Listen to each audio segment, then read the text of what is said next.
The alarm on the summit deck went silent too fast.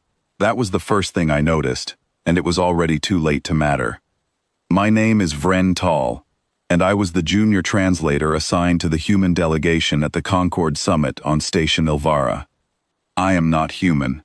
I have never claimed to understand them fully, even after 3 years at their side.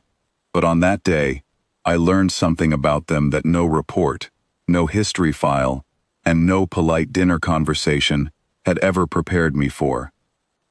We were seated in the central chamber, 11 delegations around a curved table, discussing water rights over a moon that nobody actually needed, but everybody wanted to control.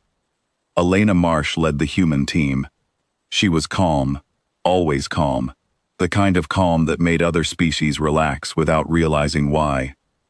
Beside her sat Daniel Cole, quiet, always sipping something warm from a metal cup, and Priya Nair, who took notes by hand instead of using a device, which the Osseran delegate found charmingly old-fashioned. I had spent those 3 years thinking humans were the safest species in the room. Soft skin, no claws, no venom. They smiled at strangers. They asked about your family. They brought small gifts to meetings, things like paper flowers or sealed packets of tea. The Cathala delegation, tall and armored in natural plating, treated humans the way one might treat a clever pet. Useful. Pleasant, never a threat. Then, the doors sealed. It happened in less than 4 seconds. The lighting shifted to a dim amber, the kind used only during station emergencies, and a group of armed strangers came through the service corridor behind the podium. I did not recognize their uniforms. Later I learned they were part of a mercenary faction called the Ashgate Combine, hired by someone who wanted the moon negotiations to fail permanently. They moved like professionals. 12 of them, weapons raised, spreading along the walls with practiced control. Their leader, a broad-shouldered man with a scarred jaw, stepped forward and spoke into the silence. "Nobody needs to get hurt," he said. "We just need the human delegation to come with us. The rest of you can go back to arguing about your moon." I remember thinking, absurdly, that this was the moment humans would finally show fear. I had read that fear was universal among biological species. I expected trembling hands, raised voices, maybe pleading. Instead, Elena Marsh set down her stylus. She did not look afraid. She looked like someone recalculating a math problem. Daniel Cole placed his cup down without a sound, and I noticed his eyes were not on the leader at all. They were scanning the room, corner to corner, counting something. Priya Nair had already closed her notebook and folded her hands, but her feet had shifted slightly beneath the table, toes pointed toward the nearest gap between chairs. I did not understand what I was seeing. I understand it now. The Cathala delegate beside me made a low, growling sound, the universal sign of preparing to fight among his kind. One of the Ashgate men swung his weapon toward him immediately, a clear warning. The Cathala froze. That was expected. Predatory postures usually work on other predators who respect strength shown openly. Nobody expected the quiet ones. Elena Marsh stood up slowly, hands visible, and said, "We'll come with you. No need for this to get complicated." Her voice was steady, almost gentle. The leader nodded, satisfied, and gestured for his people to move the human delegation toward the corridor. It looked, for one breath, like the calm surrender everyone in the room expected from the soft-spoken species. Then Daniel Cole moved. I will not describe every detail, because it happened too fast for details to matter, and because it is not the specifics that stayed with me. It is the manner. There was no shouting. There was no wasted motion. It looked less like a struggle and more like 3 people who had rehearsed a dance for years, except none of them had ever rehearsed anything together in their lives. Within moments, the armed strangers along the near wall were down, disarmed, and unable to continue. Elena Marsh had somehow ended up behind the leader without seeming to have crossed the distance at all. Priya Nair had used her folded notebook of all things to redirect a weapon aimed at the Osseran delegate, who sat frozen in shock through the entire exchange. The whole event lasted under a minute. When it was over, the amber emergency lighting still glowed, and the chamber was utterly silent, except for the sound of Daniel Cole picking his cup back up and finishing his drink, as if nothing at all had interrupted his morning. I sat there, translator module still humming quietly in my ear, and I understood that I had misjudged an entire species for 3 years. Elena Marsh knelt beside the leader, who was now sitting against the wall, disoriented but unharmed in any lasting way. She spoke to him in the same calm, polite tone she used during trade discussions. "You picked the wrong delegation," she said. "Not because we're strong, because we've spent a very long time learning exactly how much strength is needed and how much isn't." Then she asked the station security officers, who arrived far too late to matter, to bring water for the intruders. Actual water, in cups, offered without anger. The Assyrian delegate, once he found his voice, asked the question that everyone in that chamber wanted answered. "How," he said, "did you do that? You are not trained soldiers. Your records show educators, historians, engineers." Daniel Cole answered before Elena could. "Everyone on Earth grows up learning how to read a room," he said. "It's older than any of our nations.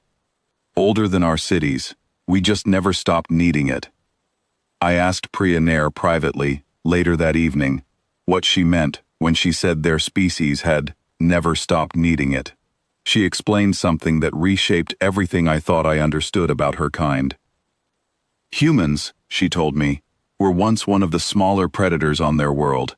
Not the fastest, not the strongest, but they had something almost no other species in the galaxy still carries in its bones.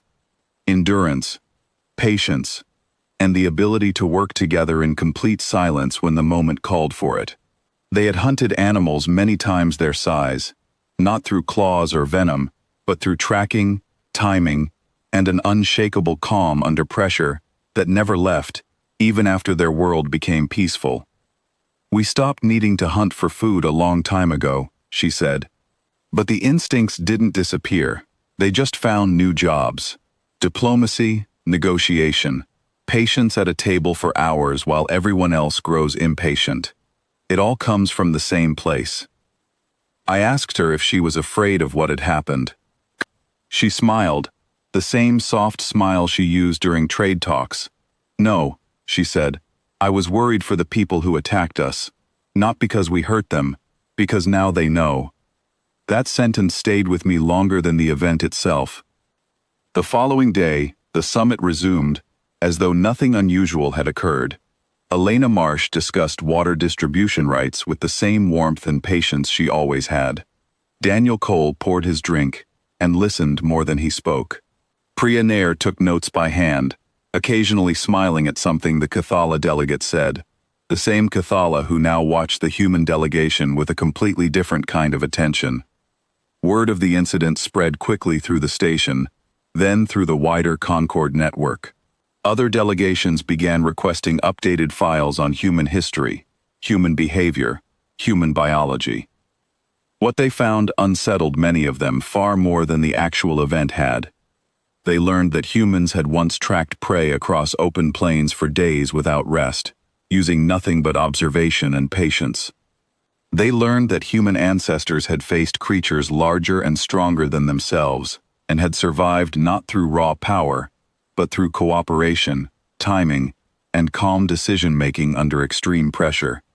They learned that fire, tools, and language had all been shaped by that same quiet, relentless drive. Most unsettling of all, they learned that this instinct had never disappeared. It had simply been redirected, generation after generation, into classrooms, laboratories, courtrooms, and negotiating tables. The claws had become arguments. The tracking skills had become careful diplomacy.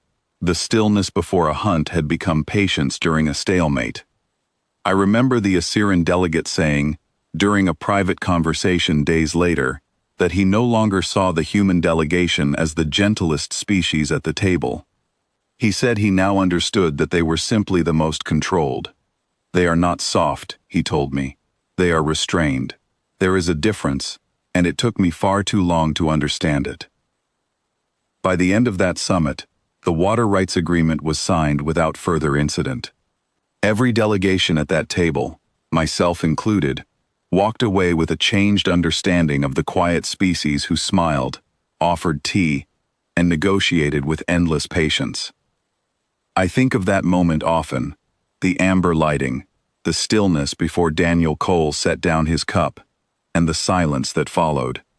I think of Elena Marsh offering water to the very people who had tried to take her, and I think of Priya Nair's calm explanation of instincts older than the stars we now travel between. The galaxy had always seen humans as the diplomats, patient, polite, willing to talk before acting.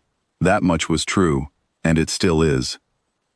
But that day taught every species present a lesson that no history file could have delivered as clearly. Humans were not gentle because they lacked the ability to be otherwise. They were gentle because they had chosen it, every single day, for longer than most species had existed as a spacefaring people.